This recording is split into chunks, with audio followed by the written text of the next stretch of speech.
Viewers అందరూ ఎలా ఉన్నారు? Welcome to my channel. ఇంకా మన ఛానల్ని ఎవరైతే సబ్స్క్రైబ్ చేసుకోలేదో ప్లీజ్ డూ సబ్స్క్రైబ్. ఈరోజు ఒక స్పెషల్ రెసిపీతో మీ ముందుకు వచ్చేసా.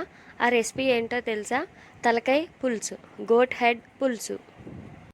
మీలో ఎంతమందికి ఇది వండడం వచ్చో కామెంట్ చేయండి. నాకైతే వండడం రాదు. మా అత్తయ్య వండితే నేను వీడియో తీశాను. ముందుగా స్టవ్ ఆన్ చేసుకొని ఒక కుక్కర్లో సరిపడా నూనె వేసుకొని అందులో ఒక పెద్ద ఉల్లిపాయలు 4 నుంచి 5 చిన్న ముక్కలుగా కోసుకొని వేసుకోవాలి. అలానే 5 నుంచి 6 పచ్చిమిరపకాయలు తీసుకొని కోసుకొని వేసుకోవాలి. ఇప్పుడు తలకాయ ముక్కల్ని బాగా వాష్ చేసుకొని కుక్కర్లో వేసుకొని ఒకసారి పైనుంచి కిందకి కలుపుకోవాలి. అలానే ఇప్పుడు సరిపడా ఉప్పు వేసుకోవాలి. అలానే సరిపడ్డ కారం కూడా వేసుకోవాలి. నాన్ వెజ్ కర్రీ కాబట్టి కొంచెం ఎక్కువ కారమే వేసుకుంటున్నాం. ఇప్పుడు ముక్కలు ఆ కారంలో బాగా కలిసినంత వరకు కలుపుకోవాలి. 5 నిమిషాల తర్వాత ఆ ముక్కలు మునిగేలాగా వాటర్ వేసుకొని కలుపుకోవాలి.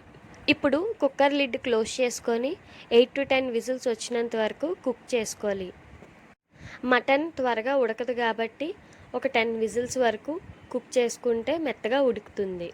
వీడియోలో చూస్తున్నట్టు విజిల్స్ వచ్చాక స్టవ్ ఆఫ్ చేసుకొని అరగంట తర్వాత కుక్కర్ లిడ్ ఓపెన్ చేసుకోవాలి. కుక్కర్లో చూస్తున్నట్టు కొంచెం వాటర్ అయితే ఉంది. ఇప్పుడు స్టవ్ ఆన్ చేసుకొని ఆ వాటర్ అంతా దగ్గరికి అయ్యే వరకు కుక్ చేసుకోవాలి. ఇప్పుడు ఒక చిన్న టమాటో కోసుకొని వేసుకోవాలి. టొమాటో అనేది ఆప్షనల్, నచ్చితే వేసుకోవచ్చు లేకపోతే లేదు. ఇప్పుడు అల్లం వెల్లుల్లి పేస్ట్ వేసుకొని బాగా కలుపుకోవాలి. ఇప్పుడు ముందుగా కడిగి నానబెట్టుకున్న సరిపడా చింతపండు నీరుని వేసుకోవాలి. చింతపండు నీరు వేశాక 10 నిమిషాలు బాగా కుక్ చేసుకోవాలి. 10 నిమిషాల తర్వాత వీడియోలో చూస్తున్నట్టయితే వాటర్ అంతా దగ్గరికి అయ్యి చిక్కబడింది. ఇప్పుడు స్టవ్ ఆఫ్ చేసుకొని బౌల్లో సర్వ్ చేసుకొని అన్నంతో కలిపి తింటే తలకాయ లవర్స్ అందరికీ యమ్మీగా ఉంటుంది. మరిన్ని రెసిపీస్ కోసం మన ఛానల్ని సబ్స్క్రైబ్ చేసుకోండి. Thank you for watching. Please do like, share and subscribe.